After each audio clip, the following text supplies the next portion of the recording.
এক প্রবাসী টেলিফোন করে আমার এক এক করে বলতে লাগলো, হুজুর গো 4 বছর হয়ে গেল আমি সৌদি আরবের জমিনে চলে আসলাম, আমার এখানে মাও নাই, আমার বাবাও নাই, আমার পরিবারের কাউরে আমি দেখতে পাই না।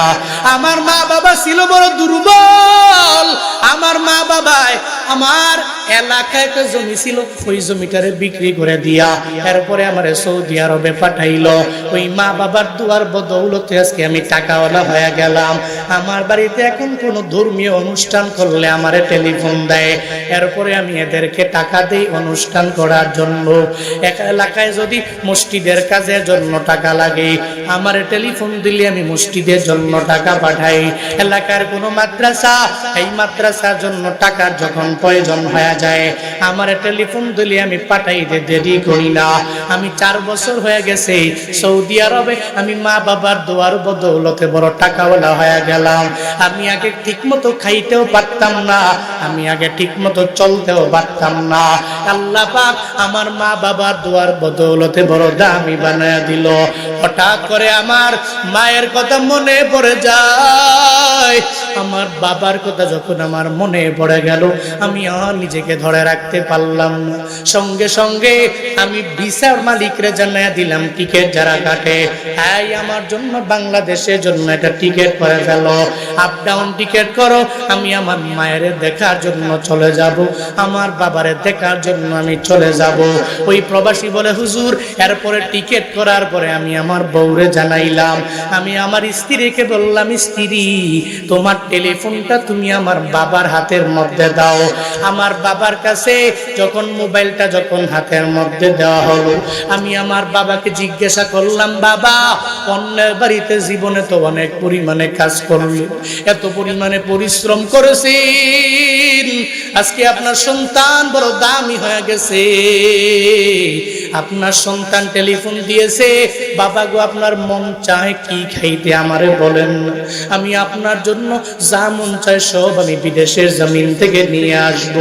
বাবার কাছে এটা বলার পরে বাবা সঙ্গে সঙ্গে সন্তানটারে জানায় দেয়, সন্তান রে আমার কিছু লাগবে না, তোর মায়ের জন্য তুই আন, অসুবিধা হবে না, তোর বউয়ের জন্য তুই আনবি, কোনো অসুবিধা নাই, তোর সন্তানের জন্য আনবি, আমি বাবার জন্য কিচ্ছু আনা লাগবে না, তুই যখন আসবি আমি তোর চেহারাটা দেখলে আমি বাবার জন্য সব পাওয়া হয়ে যাবে। সঙ্গে সঙ্গে ওই লোকটা বলে, হুজুর এরপরে আমি আমার বাবারে বললাম, বাবারে তোমার মোবাইলটা তুমি কষ্ট করে তোমার নাতির হাতে দাও। আমার ছেলের কাছে যখন দেওয়া হলো, ছেলেকে জিজ্ঞাসা করলাম, তোমার বাবায় 4 বছর বিদেশ করে তোমার কাছে চলে আসবে, তোমার জন্য কি কি আনা লাগবে আমায় বলে দাও। বলে, হুজুর আমার ছেলে একটা একটা করে বিভিন্ন লিস্ট আমারে ধরায়া দিল, আইফোনের যে নিউ মডেলটা, ওই নিউ মডেলটা আসার জন্য আসার সময় নিয়ে আসবা। শুধু তাই না হুজুর, আমার ছেলে আমারে বড় একটা লিস্ট হোয়াটসঅ্যাপে পাঠায়া দিল।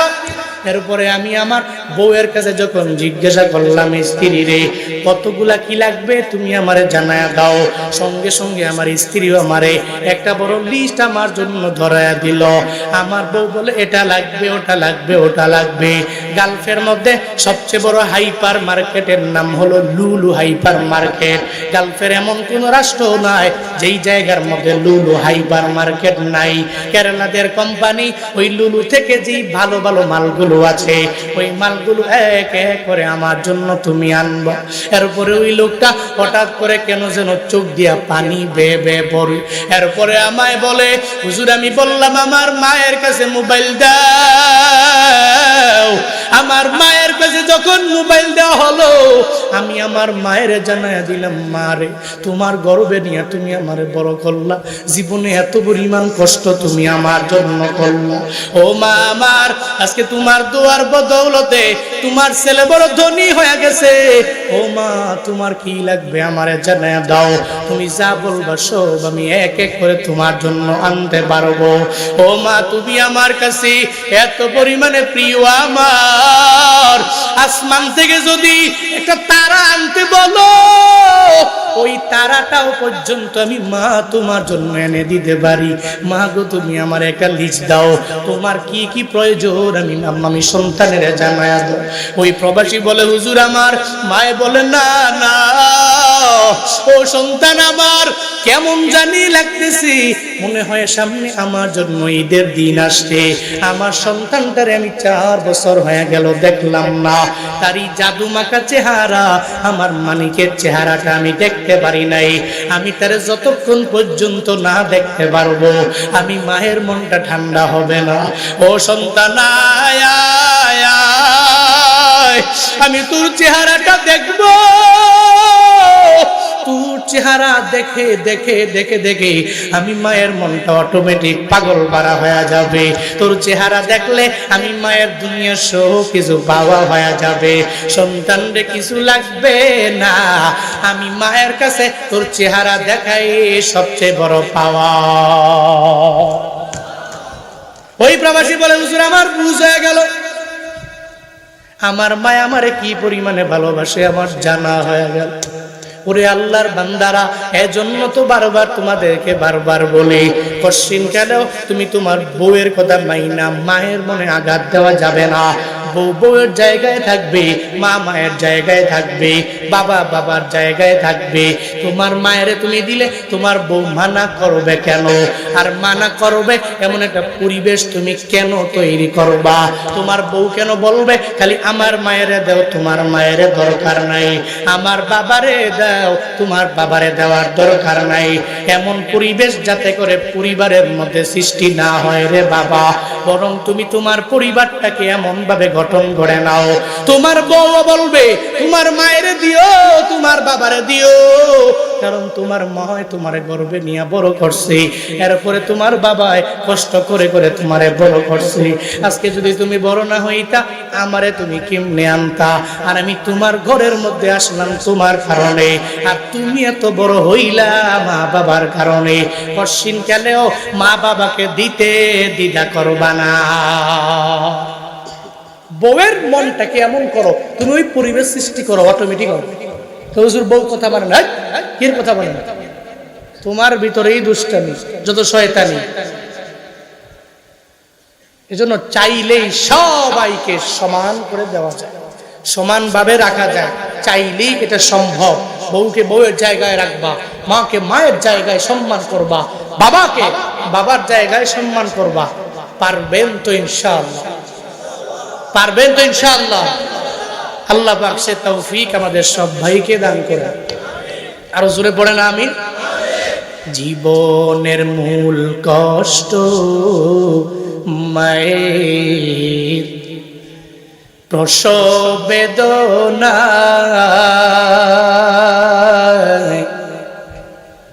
সাত আসমান সাত জমিন তখন মায়েরই মাথায়। জীবনের মূল কষ্ট মায়ের, প্রসব বেদনা, সাত আসমান সাত জমিন তখন মায়েরই মাথায়। এমন মা কি কেমনে আজি, এমন মা কি কেমনে আজি যাব আমি ভুলিয়া। ও আমার প্রাণের মা, মা গো মা, কোথায় গেলে মোরে ছাড়িয়া? জনম দুঃখী এতিম আমি, চায় না কেহ ফিরিয়া। জনম দুঃখী এতিম আমি, চায় না কেহ ফিরিয়া। আমি যখন ছিলাম আমার মায়ের উদরে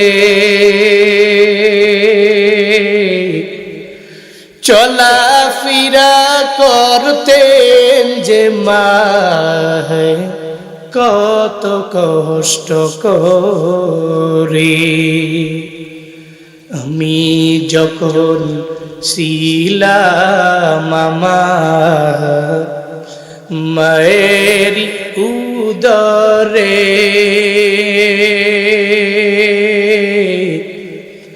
চলাফেরা করতেন যে মায়ে কত কষ্ট করে। আমার সুন্দর মুখ দেখে মায়ের, আমার সুন্দর মুখ দেখে মায়ের ব্যথা যায় দে হাসায়া। ও আমার প্রাণের মা, মা গো মা, কোথায় গেলে মোরে ছাড়িয়া। জনম দুঃখী এতিম আমি, চায় না কেহ ফিরিয়া। জনম দুঃখী এতিম আমি, চায় না কেহ ফিরিয়া। জনম দুঃখী এতিম আমি, চায় না কেহ ফিরিয়া। আনিশকুরলি ওয়ালি ওয়ালিদাইক ইলাইয়াল মাসীর।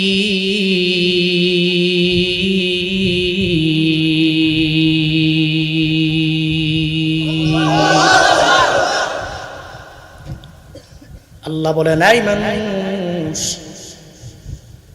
এক নম্বরে আমি আল্লাহ শুকর তুমি আদায় করবা, দুই নম্বরে তোমার মা বাবার শুকর তুমি আদায় করবা। আমি আল্লাহ শুকর কেমনে আদায় হবে? আল্লাহ পাক নবীর মাধ্যমে যে একটা কোরআন আমাদেরকে দিয়া দিলেন উপহার হিসাবে জীবন চালানোর জন্য।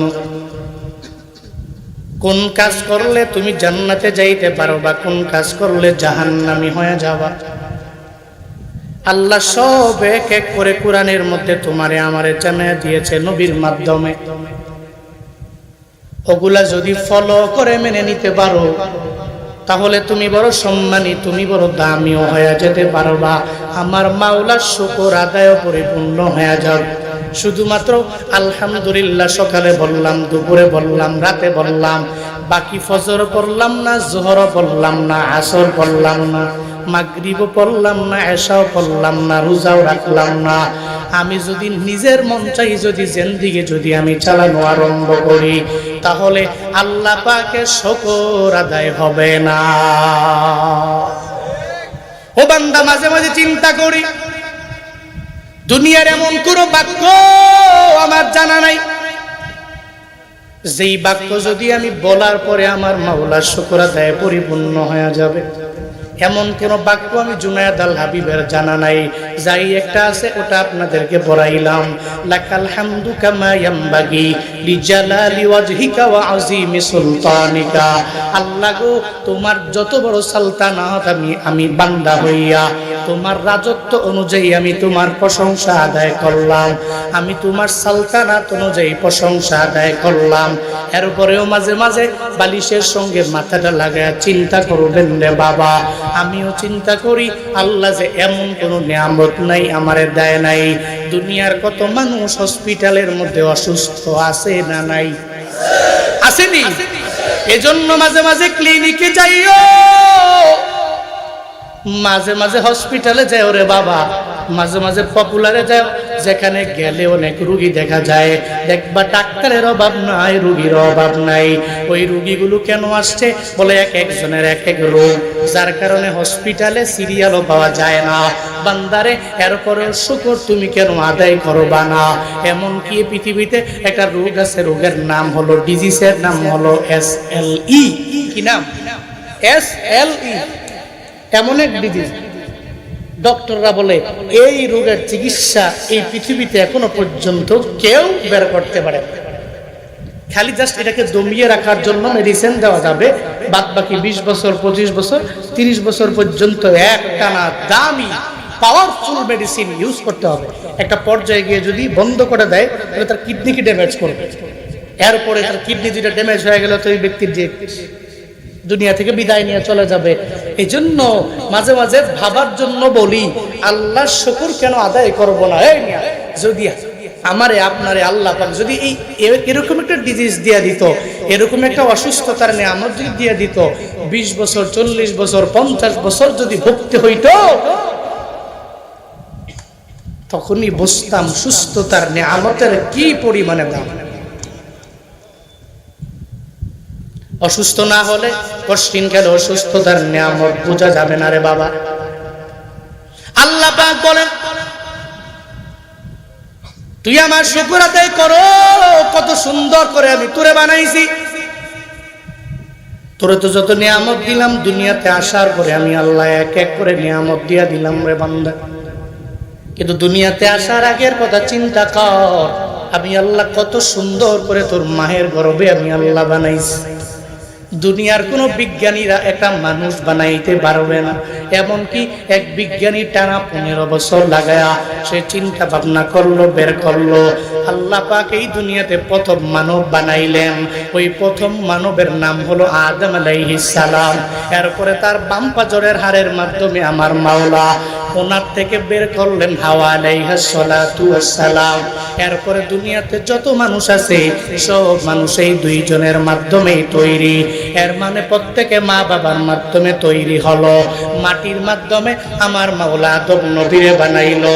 জনৈক বিজ্ঞানী টানা 15 বছর লাগে রিসার্চ করতে লাগলো, আল্লাহ যদি মানুষ বানাইতে পারে, আমি বিজ্ঞানী হইয়া কেন মানুষ বানাইতে পারবো না? ও চিন্তা ভাবনা করতে লাগলো, একটা মানুষ আমি বানাবো, কেমনে বানাবো? মাটির সমস্ত রাসায়নিক উপাদানগুলোর একসাথে করলো যে আমার একটা মানুষ বানানো লাগবে। সে প্রথম বের করলো প্রত্যেকটা জীবের, প্রত্যেকটা প্রাণীর মূল একক হচ্ছে প্রোটোপ্লাজম। এর মানে হচ্ছে আদি প্রাণ সত্তা। এই প্রোটোপ্লাজম, প্রত্যেকটা রাসায়নিক উপাদানগুলো মাটির এই প্রোটোপ্লাজমের মধ্যেই নিহিত। এরপরে বের করলেন 4টা উপাদান প্রত্যেকটা জীবন বীজের ভিতরে অনেক পরিমাণে পাওয়া যায়। 1 নম্বরে অক্সিজেন, 2 নম্বরে নাইট্রোজেন, 3 নম্বরে কার্বন, 4 নম্বরে হাইড্রোজেন। এই 4টা উপাদান মানব বীজের ভিতরে, জীবন বীজের ভিতরে অধিক পরিমাণে পাওয়া যায়। বিজ্ঞানী এটা বের করলেন। এরপরে এটাকে বের করে এরপরে 8টা উপাদান সম পরিমাণে পাওয়া যায়। 1 নম্বরে ম্যাগনেসিয়াম, 2 নম্বরে পটাশিয়াম, 3 নম্বরে সোডিয়াম, 4 নম্বরে সালফার, 5 নম্বরে ফসফরাস, ক্লোরিন, আয়রনের মাধ্যমে 8টা বীজের মাধ্যমে উপাদানের মাধ্যমে আমার মাওলা মানুষটাকে তৈরি করলেন। বিজ্ঞানী এটাও সুন্দর করে বের করলো।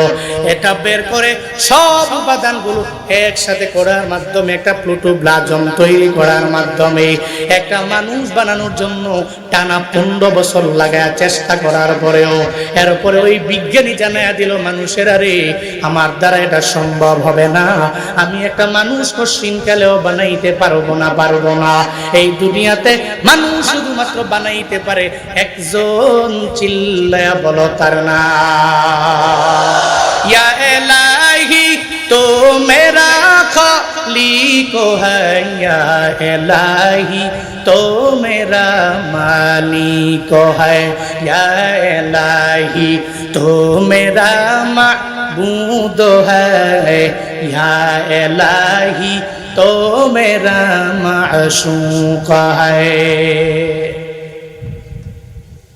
আল্লাহ পাক বানাইতে পারে, আমরা পারবো না। একটা মানুষকে আমার মাওলা কি পরিমাণে সুন্দর অবয়ব দিয়া বানাইলেন। এই যে সূরাতুল 3 খুলেন, এর উপরে 3টার তাফসীরটা পড়েন। আল্লাহ পাক 3টা আয়াতের মধ্যে 4টা কসম খাইলেন। ওয়াত্তিনি ওয়াজ্জাইতুনি ওয়াতুরি সিনিনা ওয়া হাদাল বালাদিল আমিন লাকাদ খালাকনাল ইনসানা ফি আহসানি তাকওয়িম। জুড়ে বলেন আল্লাহু আকবার। আল্লাহ পাক সূরাতুল 3 তিনটা আয়াতের মধ্যে চারটা কসম আল্লাহ খাইলেন। 1 নম্বরে 3, 2 নম্বরে জাইতুন, 3 নম্বরে ওই মিশরের সিনাই পর্বতের কসম, 4 নম্বরে আল্লাহ পাক কসম কাটলেন ওই মক্কা নগরী পবিত্র নগরীর কসম খাইয়া। আল্লাহ তিনটা হাতের মধ্যে চারটা কসম খাইয়া বান্দাদের ব্যাপারে জানায় দেয়, বান্দারে এত সুন্দর অবয়ব দিয়ে আমি আল্লাহ তোমাকে বানাইলাম, এত সুন্দর অবয়ব দিয়ে আমি আল্লাহ অন্য কোনো প্রাণীরে বানাই নাই, অন্য কোনো মাখলুকরে বানাই নাই। দেখো না কি সুন্দর করে আল্লাহ একটা চোখ দেয় নাই, বরং 2টা চোখ দিয়া দিল। একটা চোখ যদি নষ্ট হয়ে যায় বান্দা তুমি আর একটা চোখে দেখতে পারবা। তোমার নাকের ছিদ্র একটা বন্ধ, ঠান্ডার কারণে বন্ধ হয়ে গেলে তুমি আর একটা নাক দিয়ে আরামে নিঃশ্বাস নিতে পারো রে বাবা। শুধু তাই না রে বাবা, 2টা কান আমার মাওলা দিয়া দিলেন। একটা কান শুনতে পাও না, আর একটা কানে শুনতে পারো বা অসুবিধা হবে না। শুধু তাই না রে বাবা, 2টা পা আমার মাওলা দিলেন। একটা পা যদি নষ্ট হয়ে যায় আর একটা পা দিয়ে কোনো রকম হাঁটাও তো যাবে। আল্লাহ পাক 2টা হাত দিলেন, 2টা হাতে একটা নষ্ট হয়ে গেলে আর একটা হাতের মাধ্যমে অটোমেটিক কাজ করা যাবে রে বাবা। এত সুন্দর অবয়ব দিয়ে আমার মাওলা বানাইলেন। এই পৃথিবীতে কোন ব্যক্তির দ্বারা এটা সম্ভব হবে হবে নাকি? কে বানাইছে? হুয়াল্লাযী ইউসাউবিরুকুম ফিল আরহামি কাইফা ইয়াশা লা ইলাহা ইল্লা হুয়াল আজিজুল হাকীম। আরো জোরে আল্লাহু আকবার। আল্লাহ পাক বলছেন আমি রবের পরিচয় হলো হুয়াল্লাযী ইউসাউবিরুকুম। আল্লাহ তো সে আল্লাহ যে আল্লাহ সুন্দর করে তাসবিহ দিয়া দিলেন, একটা সূরত দিয়া দিলেন। ইউসাউবিরুকুম ফিল আরহামি, তোমার মায়ের গর্ভের ভিতরে আমার মাওলা এত সুন্দর করে তোমাকে একটা সূরত দিয়া দিলেন, আকৃতি দিয়া দিলেন রে বান্দা। আল্লাহর যেমনে মন চাই এমনিতে আমার মাওলা দিয়া দিলেন। কাইফা ইয়াশা, আল্লাহ যেভাবে মন চাইলে ওইভাবে দিল। এই যে মানুষ আল্লাহ বানাইছে, কোনো মানুষের কাছ থেকে তো পারমিশন নেয় নাই, কারো কাছ থেকে বলে নাই give me a good advice, আমার একটা সুন্দর উপদেশ দিয়া দাও। কেন? একটা মানুষ বানাবো কেমনে? আল্লাহ দুনিয়ার কারো কাছ থেকে পারমিশনও নেয় নাই, অ্যাডভাইসও নেয় নাই। একটা উপদেশও দুনিয়ার কোনো মানুষের কাছ থেকে নেওয়া লাগে নাই। উইদাউট এনি অ্যাডভাইস ওই মায়ের গর্ভের ভিতরে দীর্ঘ 9 মাস লাগাইয়া, 8 মাস লাগাইয়া, 6 মাস লাগাইয়া আমারে তোমারে একজন বানাইছে। চিল্লা বলো তার নাম। কে বানাইছে? এরপরেও তো কি পরিমাণে অকৃতজ্ঞ হও। কাইফা তাকফুরুনা বিল্লাহ ওয়া কুনতুম আমওয়াতা ফাআহইয়াকুম সুম্মা ইউমীতুকুম সুম্মা ইউহয়ীকুম সুম্মা ইলাইহি তুরজাউন। আল্লাহ পাক এজন্য অবাক হয়ে কাইফা তাকফুরুনা বিল্লাহ, এরপরেও তোমরা কিভাবে আল্লাহকে অস্বীকার করো? এরপর কিভাবে? কাইফা তাকফুরুনা বিল্লাহ ওয়া কুনতুম আমওয়াতা, অথচ ছিলে তুমি মৃত। কি ছিলে? বলে না কি ছিলে? মৃত।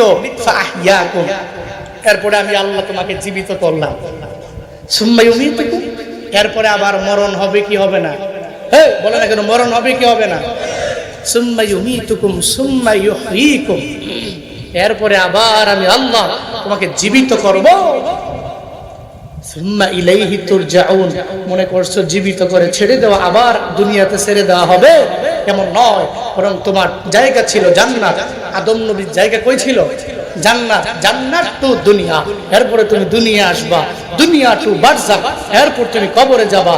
বারজাখ টু তোমার হিসাব। হিসাব যদি ভালো হয়, কপাল ভালো হলে ডান হাতে আমল নামা, তো কপালে জান্নাত। কপাল খারাপ হইলে বাম হাতে আমল নামা, তোমার কপালে জাহান্নাম। এই জন্য কোন কোন নিয়ামতের অস্বীকার তুমি করবা? ফাবিআইয়ি আলা রাব্বিকুমা তুকাযযিবান, বলো না বান্দা কোন নিয়ামতের অস্বীকার তুমি করবে? এই জন্য প্রথমত শুকর আদায় হবে কার? আরো জোরে বলেন না, কার শুকর আদায় হবে? এই জন্য মানুষকে বানিয়েছেন, প্রথমত আমাকে বানিয়েছেন আমার মায়ের গর্ভে সুন্দর করে। আমার আল্লাহ পাক 7টা স্তরের মাধ্যমে আমাকে প্রাণ দিয়েছেন। কি সুন্দর করে আমাকে তৈরি করেছেন 7টা স্তরের মাধ্যমে। 1 নাম্বার ওই যে প্রোটোপ্লাজম, আদি প্রাণ সত্তা 1 নম্বরে। 2 নম্বরে তোমার বাবার শুক্রকীট, ওই শুক্রকীট তোমার মায়ের গর্ভাশয়ে প্রবেশ করেছে। এরপরে ওই ডিম্বাণু থেকে ফুটে একটা বাচ্চা। আমি আল্লাহ তোমাকে ওই জায়গায় কিভাবে প্রাণ দিচ্ছি দেখো। 1 নম্বরে প্রোটোপ্লাজম, 2 নম্বরে শুক্রকীট, 3 নম্বরে জমাট রক্ত, 4 নম্বরে মাংসপিণ্ড, এরপরে 5 নম্বরে অস্থিকে পরিবেষ্টন করে একটা মাংস, এরপরে অস্থি মজ্জা, এরপরে তোমার বডির ভিতরে রূহটাকে সঞ্চালন করার মাধ্যমে 120 দিন পরে আমি আল্লাহকে রূহ সঞ্চালন করি। এরপরে তোমার মায়ের গর্ভে আমি আল্লাহ তোমাকে তৈরি করি। এই পৃথিবীর কোন মানুষের দ্বারা সম্ভব? এরপরেও তুমি কি রবের শুকর আদায় করবা না? এরপরেও কি তুমি তোমার রবের শুকর আদায় করবা না? এরপরেও কি তুমি তোমার আল্লাহকে ভুলে যাবা? এরপরেও কি তোমার রবের আদেশগুলো মেনে তুমি চলবা না? আল্লাহ পাক এজন্যই বলছেন, বান্দারে শিরিক করিস না, শুধুমাত্র আমার ইবাদত কর, কারণ আমি পাঠাইছি তোরে আমার ইবাদতের জন্য। এই দুনিয়াতে আল্লাহ পাঠাইছেন কিসের জন্য? বলেন না কিসের জন্য? ওয়ামা খালাকুতুল জিন্না ওয়াল ইনসা ইল্লা লিয়াবুদুন।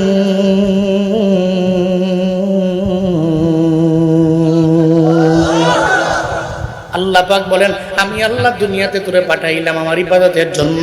আল্লাহ বলেন নাই আমি তোরে বানাইলাম কিসের জন্য বানাইলাম। তুই কাজ করবা, কোনো অসুবিধা নাই, তবে ইবাদতের বেলা ইবাদতে যাবি। ও বান্দা তুই মাঠে কাজ করো, কোনো অসুবিধা নাই। যোহরের আজান হয়ে গেলে ওই মাঠে তুমি দাঁড়ায় যাও, মুসল্লায় দাঁড়ায় তুমি নামাজের মধ্যে ওই জায়গায় দাঁড়ায় গেলে আমার নবীর উসিলায় পুরো দুনিয়ার জমিনটাকে আমার মাওলা তোমার আমার জন্য পবিত্র বানায়া দিয়েছে। শুধু তাই না রে বাবা, একটা মাঠের কিনারে পুকুরের কিনারেও যদি দাঁড়ায় যাও, একটা মুসল্লা বিছাইয়া তুমি যদি আল্লাহু আকবার বলে ফরজটা আদায় করো, এরপরেও তোমার ফরজ নামাজ আমার মাওলার দরবারে কবুল হয়ে যাবে। অন্যান্য নবীর উম্মতেরা যারা, এরা যতই ইবাদত করলো সব ইবাদত নির্দিষ্ট জায়গায় করা লাগলো। আমার মদিনাওয়ালা নবীর উসিলা এখন সব জায়গায় নির্দিষ্ট কোনো জায়গায় যাওয়া লাগে না, বরং দুনিয়ার যে কোনো প্রান্তে যদি তুমি থাকো আর যদি ওই জায়গাটা পবিত্র হয়ে যায়, ওই জায়গায় যদি তুমি মুসল্লা বিছায়া নামাজে দাঁড়ায়া যাও আর আল্লাহকে যদি ডাক দাও, আমার নবীর উসিলায় তোমার নামাজ রবের দরবারে কবুল হবে। চিন্তা আছে? এরপরেও তুমি কি অস্বীকার করবা? তোমারে বানাইছে তুই ইবাদতের জন্য, ইবাদত করো। আল্লাহ পাক বলেন নাই তুই সারা দিন লাগাইয়া মসজিদের মধ্যে পড়ে থাকবি, সারা দিন নামাজ পড়বি, সারা দিন আমল করবি, সারা দিন তুই ইবাদতের মধ্যে পড়ে থাকবি। আল্লাহ একটা বারের জন্য বান্দা তোমারে আমারে বলেন নাই, বরং আল্লাহ বলছে তুই ফজরে শুধু তুই নিজের সময় দাও, যোহরের জন্য সময় দাও, আসরের নামাজে সময় দাও, মাগরিবের নামাজে সময় দাও, এশার নামাজে সময় দাও। এই 5 ওয়াক্ত নামাজে 20 মিনিট ধইরা কয় মিনিট হয়? বলে মাত্র 1 ঘন্টা 40 মিনিট সময় আমার মাওলারে তুমি দিয়া দাও। এর বেশি তো কশিন কালেও লাগার কথা না রে বাবা। এরপরে তুমি তোমার জীবিকা নির্বাহের জন্য মাঠে দৌড়াও, এরপরে তুমি পুকুরে যাও মাছ ধরার জন্য, এরপরে তুমি সিএনজি চালাও, এরপরে তুমি অটো চালাও, এরপরে তুমি রিক্সা চালাও, এরপরে তোমার যেটা মন চায় এটা করো, তবে হালাল ওয়েতে করবা। আর হালাল ওয়েতে থাকিয়া যদি আমার আল্লাহকে একটা আল্লাহ বলে ডাক দিতে পারো, আমি আল্লাহকে ডাকতে দেরি হয়ে যাবে, আমি আল্লাহ তোমার ডাকে সাড়া দিতে দেরি করব না। তলাবু কাসবিল হালালি ফারিদাতুন বাদাল ফারিদা। ও বান্দা তুমি তোমার ফরজ আমলগুলো, নফল আমলগুলো, সুন্নত আমলগুলো যদি আমার আল্লাহর দরবার পর্যন্ত পৌঁছাতে চাও তাহলে লাগবে হালাল উপার্জন। আর হালাল উপার্জন যদি না হয়, তুমি যদি মুসল্লার মধ্যে দাঁড়ায় মসজিদের ভিতরে যায় যদি নামাজ পড়তে পড়তে যদি কপালের মধ্যে দাগ পর্যন্ত চলে আসে, আর উপার্জন যদি হালাল না হয়, আসমানের নিচে থাকবে, আসমানের উপরে তোমার আমল যাবে না, ঠিক কিনা? এই জন্য হালাল উপার্জন বড় জরুরি। এই জন্য হালাল উপার্জন করে এরপরে তুমি অগ্রগামী হও, কামিয়াবি হতে পারবা। তাহলে বুঝা গেল 1 নম্বরে শুকর কার, ইবাদত কার। এবার আল্লাহর পরে দুনিয়াতে মা বাবা, দুনিয়াতে আসার উসিলা 1 নম্বরে আল্লাহর পরে, 2 নম্বরে খেদমত কার? বলেন না, খেদমত কার? এজন্য মা বাবার সাথে বেয়াদবি চলবে নাকি এদের কৃতজ্ঞ হয়ে এদের সাথে ভালো ব্যবহার করতে হবে? কিন্তু করি কি আমরা তো এমন নিমক হারাম আজকে হয়েছে, আল্লাহরেও ভুলে গেছি, একটু বড় হওয়ার পরে টাকাওয়ালা হওয়ার পরে আব্বা আম্মারেও ভুলে গেছি, ঠিক কিনা? আছে না? করা যাবে। আল্লাহ পাক বলছেন, তোর কাছে আমি আল্লাহ ওসিয়ত করেছি, তুই আমি রবের শুকর আদায় করার পরে তোর মা বাবার খেদমত কর।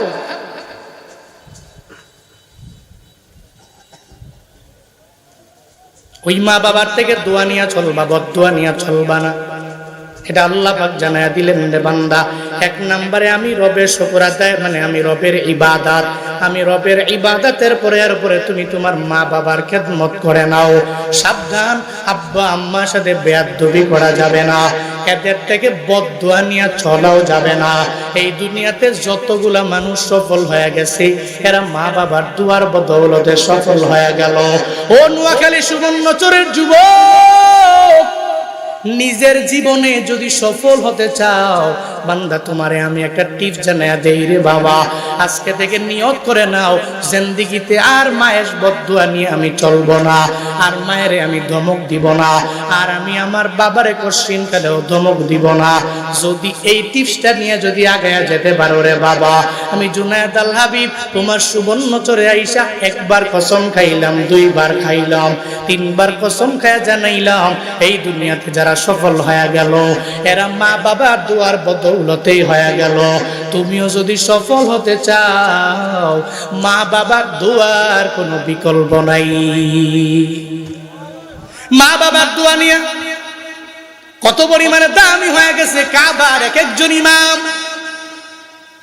যেমন কাবার ইমাম, এই যে কয়েকদিন আগে নতুন করে একজন ইমামকে নিযুক্ত করা হলো, ওয়ালিদ শামসান নামক একজন ইমাম, সৌদি আরবের আল কাসিম শহরের মধ্যে ওনার বাড়ি। এরপরেও বাইতুল্লাহর ইমাম নতুন করে হয়ে গেলেন। উনি কেমনে ইমাম হয়ে গেল? সাংবাদিকদের কাজ হলো একজন নতুন ইমাম হয়ে গেছে বাইতুল্লাহর।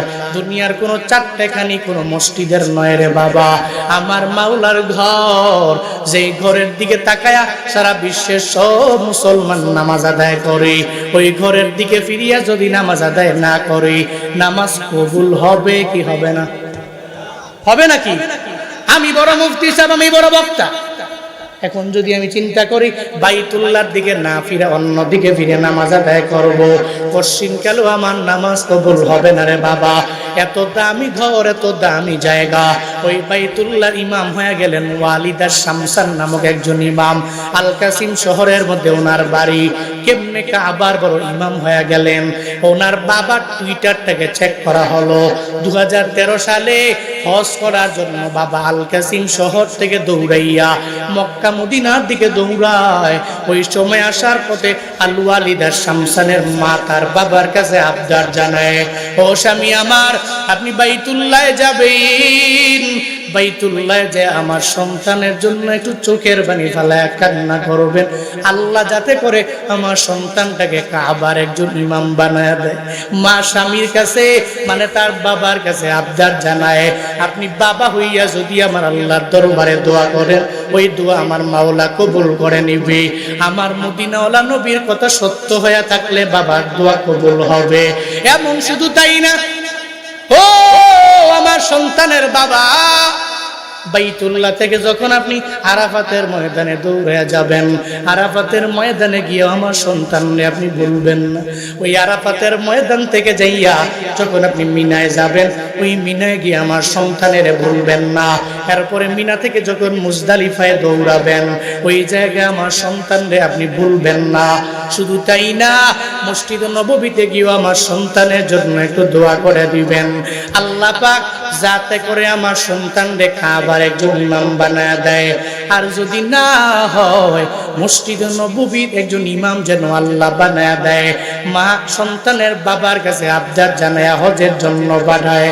আল ওয়ালিদা শামসানের বাবা খালিদা শামসান বাইতুল্লাহ রওয়ানা। বাইতুল্লাহ আসার পরে জীবনের প্রথম যদি ওই কালো গিলাপ ধরে যদি কেউ দোয়া করে, ওই দোয়া করতে দেরি হয়ে যাবে, আমার মাওলা ওই দোয়া কবুল করতে দেরি করবে না।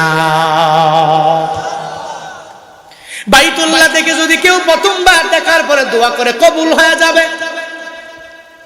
ওয়ালিদা শামসানের বাবা খালিদা শামসান বাইতুল্লাহর কালো গিলাপ দেখার পরেই সঙ্গে সঙ্গে দুইটা চোখের পানি ফালাইয়া রবের দরবারে আবদার জানায়, ও দয়ার মালিক, আমার সন্তানটার এই কাবার বড় ইমাম তুমি বানায়া দিও রে আল্লাহ।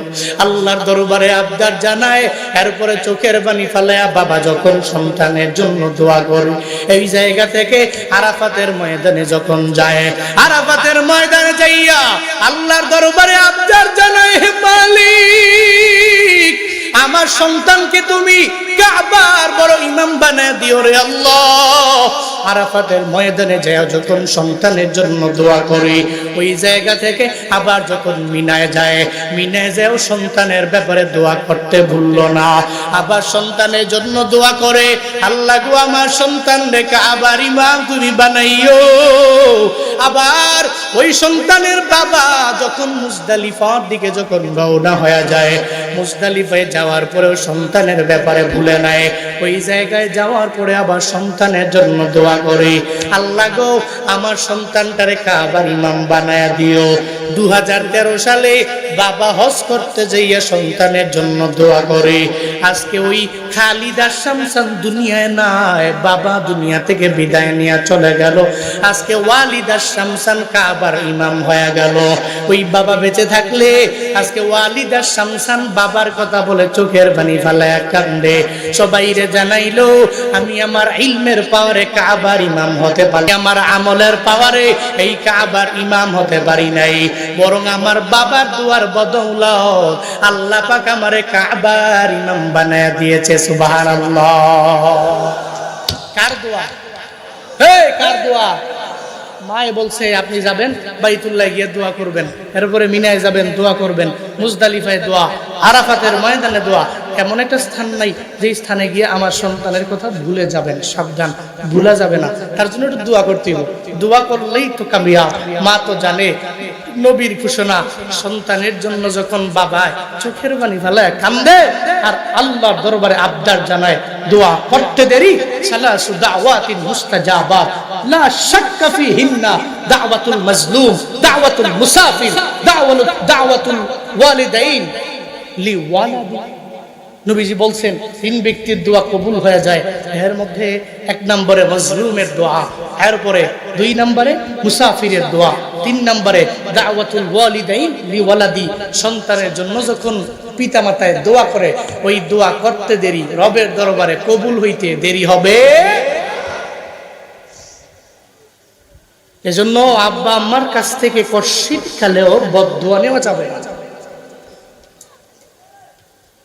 তোমার মা বাবায় তোমার যেই পরিমাণে ভালোবাসে, দুনিয়ার সবাই ভালোবাসে, তবে সেম ভালোবাসে না। দুনিয়াতে তোমার বন্ধু তোমারে ভালোবাসে, ওই বন্ধুর ভালোবাসা মায়ের ভালোবাসা বান্দা সমান হতে পারে না। একটু স্বার্থে আঘাত দাও, এরপরে বন্ধু তোমারে ভুলে যাবে। 5 বছর 6 বছর লাগায় একটা মাইয়ার সাথে তুমি প্রেম করার পরে হঠাৎ করে একদিন বললো মিট আপ করো, ওই জায়গায় যাইতে না পারলে কয় তোমার সাথে ব্রেকআপ, ঠিক কিনা? এরপরে তুমি খালি চোখের মধ্যে তেল দিয়া খালি কান্দো, আরে 5 বছর খাওয়াইলাম কারে, 5 বছর খাওয়াইলাম কারে, এরে আমার মা বাবাই দিল, আমি যে হলো প্রেম টেম করে দুনিয়ার সমস্ত গিফট এরপরে বাজার থেকে আইনা এমনকি নোয়াখালী পর্যন্ত গেলাম, এরপরে এই সুবর্ণচর উপজেলায় গিয়া বড় মার্কেট থেকে কিনা হেরে যে এতবার এত কিছু খাওয়াইলাম, এত নিমো খারাম, স্বার্থে আঘাত লাগার পরে আমার লোকের কথা কয় না, নাম্বার ব্লক আছে না নাই? আছে না নাই? কিন্তু তোমার মায়ে তোমার যেই পরিমাণে ভালোবাসে দুনিয়ার কেউ এই ভালোবাসা দিতে পারবে না রে বাবা। জীবনে কোনোদিন তোমার মায়ে তোমার নাম্বার ব্লক করবে না রে বাবা। তুমি যতই অন্যায় করো, যতই অপরাধ করো, মায়ে তোমারে ভালোবাসবে। কারণ মায়ের ভালোবাসা এমন, স্বার্থ ছাড়া মা তোমারে ভালোবাসে।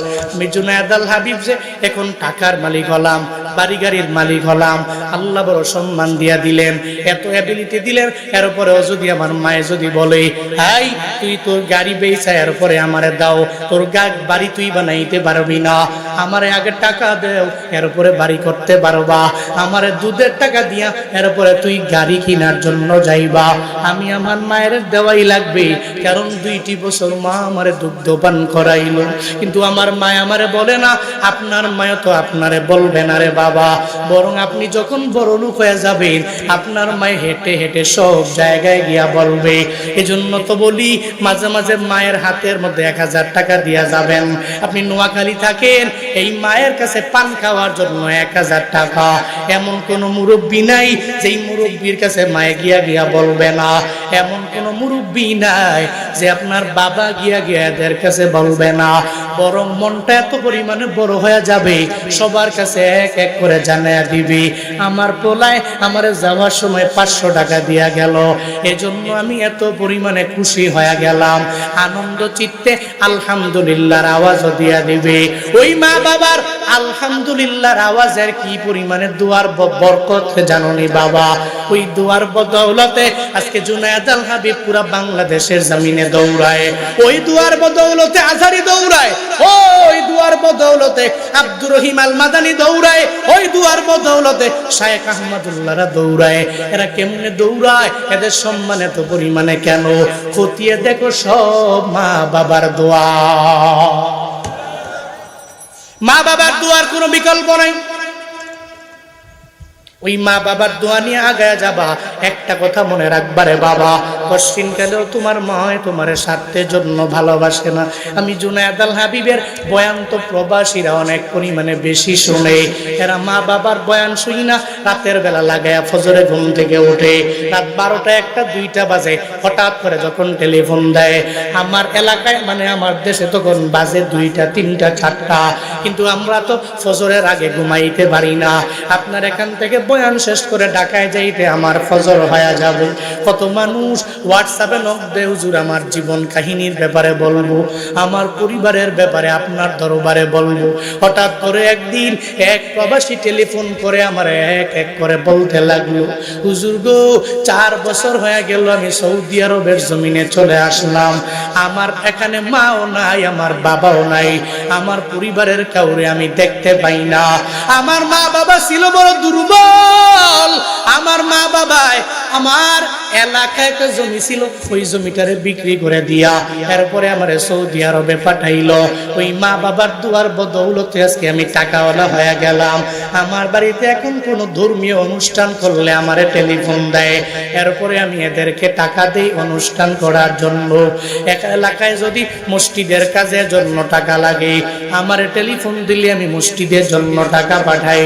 এলাকার কোনো মাদ্রাসা, এই মাদ্রাসার জন্য টাকার যখন প্রয়োজন হয়ে যায়, আমার টেলিফোন দিলে আমি পাঠাইতে দেরি করি না। আমি 4 বছর হয়ে গেছে সৌদি আরবে, আমি মা বাবার দোয়ার বদৌলতে বড় টাকাওয়ালা হয়ে গেলাম। আমি আগে ঠিক মতো খাইতেও পারতাম না, আমি আগে ঠিক মতো চলতেও পারতাম না। আল্লাহ পাক আমার মা বাবার দোয়ার বদৌলতে বড় দামি বানায় দিল। হঠাৎ করে আমার মায়ের কথা মনে পড়ে যায়। আমার বাবার কথা যখন আমার মনে পড়ে গেল, আমি আর নিজেকে ধরে রাখতে পারলাম না। সঙ্গে সঙ্গে আমি ভিসার মালিকরে জানিয়ে দিলাম, টিকিট যারা কাটে, এই আমার জন্য বাংলাদেশের জন্য একটা টিকিট করে ফেলো, আপ ডাউন টিকিট করো, আমি আমার মায়ের দেখার জন্য চলে যাব, আমার বাবারে দেখার জন্য আমি চলে যাব। ওই প্রবাসী বলে, হুজুর এরপরে টিকিট করার পরে আমি আমার বউরে জানাইলাম, আমি আমার স্ত্রীকে বললাম, স্ত্রী তোমার টেলিফোনটা তুমি আমার বাবার হাতের মধ্যে দাও।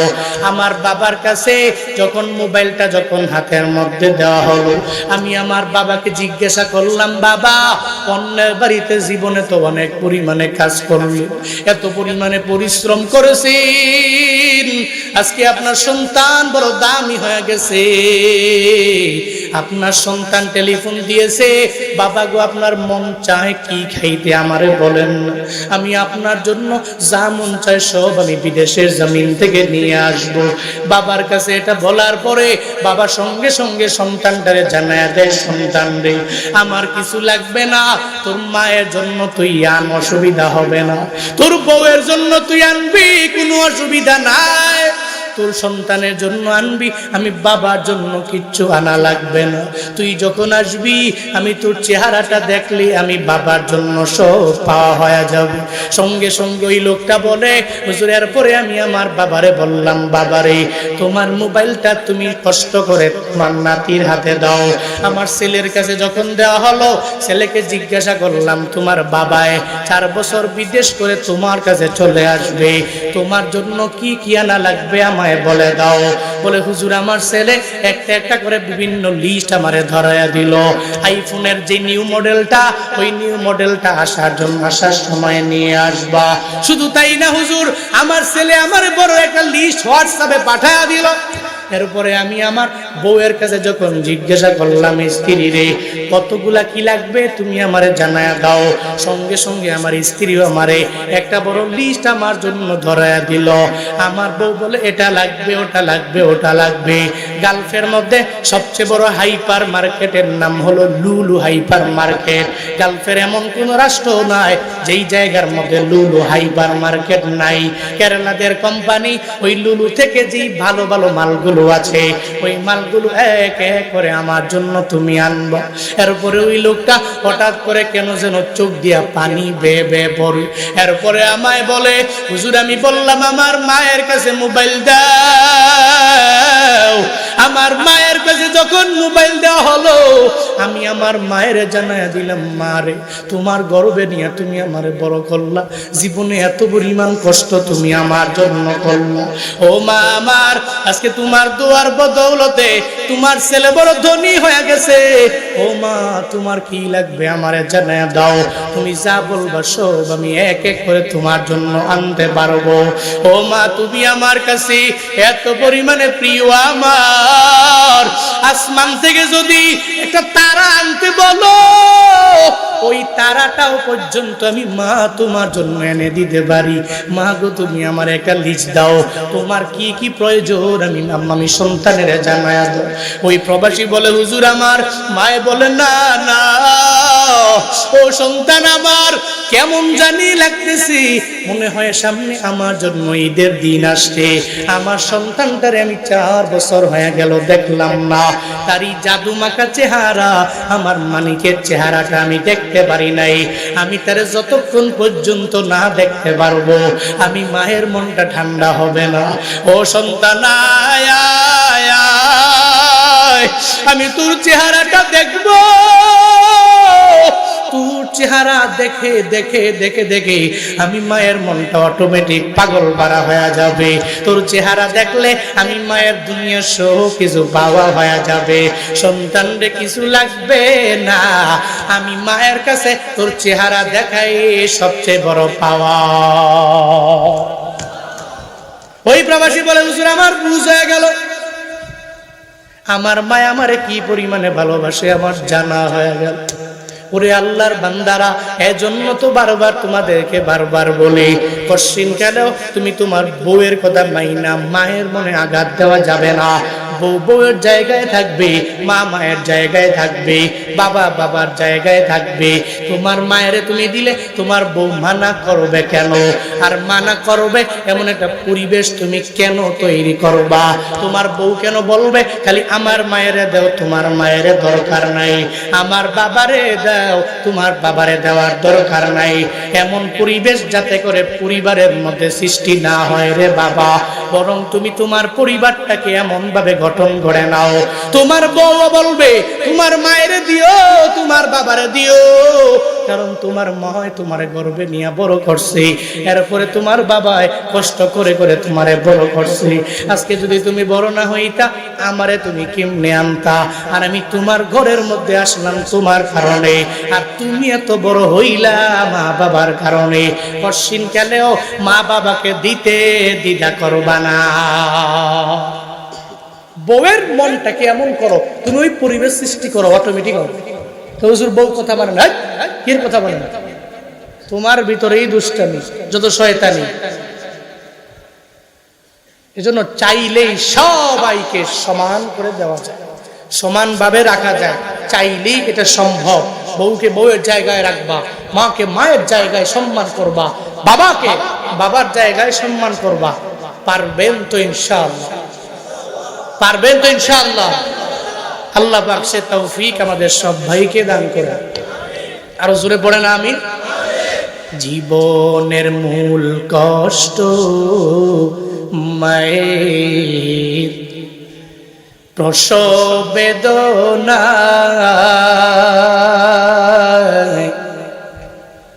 সাত আসমান সাত জমিন তখন মায়েরই মাথায়। জীবনের মূল কষ্ট মায়ের, প্রসব বেদনা, সাত আসমান সাত জমিন তখন মায়েরই মাথায়। এমন মা কি কেমনে আজি, এমন মা কি কেমনে আজি যাব আমি ভুলিয়া। ও আমার প্রাণের মা, মা গো মা, কোথায় গেলে মোরে ছাড়িয়া? জনম দুঃখী এতিম আমি, চায় না কেহ ফিরিয়া। জনম দুঃখী এতিম আমি, চায় না কেহ ফিরিয়া। আমি যখন ছিলাম আমার মায়ের উদরে, চলাফেরা করতেন যে মা, কত কষ্ট করে।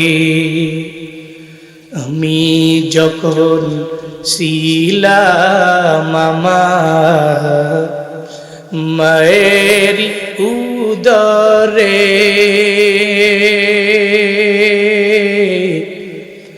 চলাফেরা করতেন যে মা, কত কষ্ট করে। আমার সুন্দর মুখ দেখে মায়ের, আমার সুন্দর মুখ দেখে মায়ের ব্যথা যায় দেয় হাসায়া। ও আমার প্রাণের মা, মা গো মা, কোথায় গেলে মোরে ছাড়িয়া? জনম দুঃখী এতিমামি চায় না কেহ ফিরিয়া, জনম দুঃখী এতিমামি চায় না কেহ ফিরিয়া, জনম দুঃখী এতিমামি চায় না কেহ ফিরিয়া।